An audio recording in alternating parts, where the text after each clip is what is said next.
Hi folks, I'm Leanne. Welcome to Print and Polish. This is where I talk about a book that I read and do my nails at the same time. I'm just learning how to do nail art, so they might turn out, they might not. Let's get started. Today's book is The Betrothed, which was written by Kiera Cass. The hardcover was published in 2020 and the paperback in 2021. The paperback is 336 pages and it's the first book of a duology. The story follows Lady Hollis Bright as she navigates the royal court of an imaginary kingdom named Karoa. And it's tough. She's a bit of a wild one. She's headstrong. She's determined. She likes to laugh and have fun. She even starts a food fight and falls into the river at one point. The prim and proper court life doesn't entirely suit her, but she tries. And oh, she really tries, up to the point where she's pretty much engaged to King Jameson. It's well known through the court that they're dating, and he includes her in a lot of different aspects of running a kingdom, including permitting refugees from the kingdom of Isolte to settle in Karoa. One of these families is the Eastoff family, most notably Silas Eastoff. Somehow, this talented metalsmith snatches up Hollis's heart, and they run off together and get married before the king proposes to her, and she gets the crown that she's actually grown to despise. Much like the real medieval times, nothing is for sure, especially your own personal safety, and her new family is attacked brutally. Her entire support system is annihilated. Her closest blood relations, her newfound family, just decimated. Afterward, Hollis is forced to reconsider returning to King Jameson, but we already heard she's determined, so she doesn't. She hates the crown, hates the king, wants nothing more than to discover why things have happened this way. Even though most of this rundown talks about the royal court, there is more action than you would expect. It ends up being completely heartbreaking, but it's definitely there. It's not a super complicated read, but for me, it was a lot like the Selection series in that I couldn't put it down. It was just dramatic enough. It wasn't over the top at all.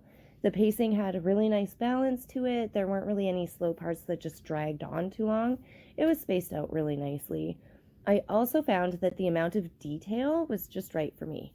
Things were described clear enough that I definitely got a picture of the scene, but it was also lacking just enough so that my imagination could fill in the blanks, which is a fantastic happy medium that I never get enough of.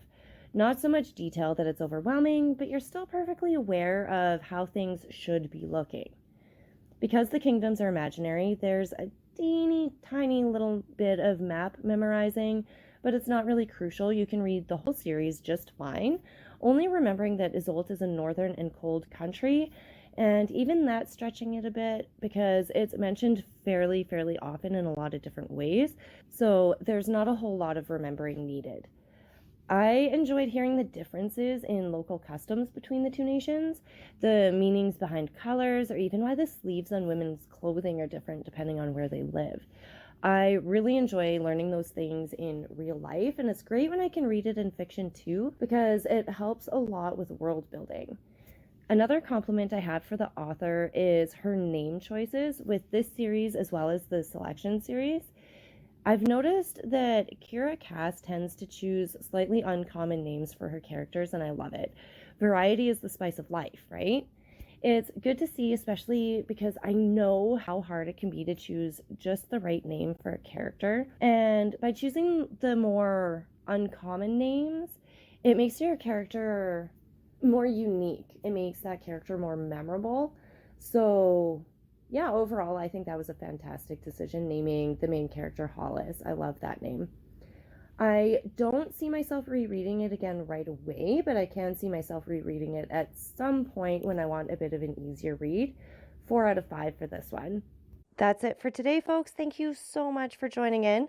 Links to the book and nail products are down in the show notes. If you think of a book that you'd like me to read or a nail design you would like me to try, please let me know in the comments. If you'd like something a little bit different, check out my other playlists where I read classic books like The Count of Monte Cristo. Thanks again and have a great day. I'll see you later.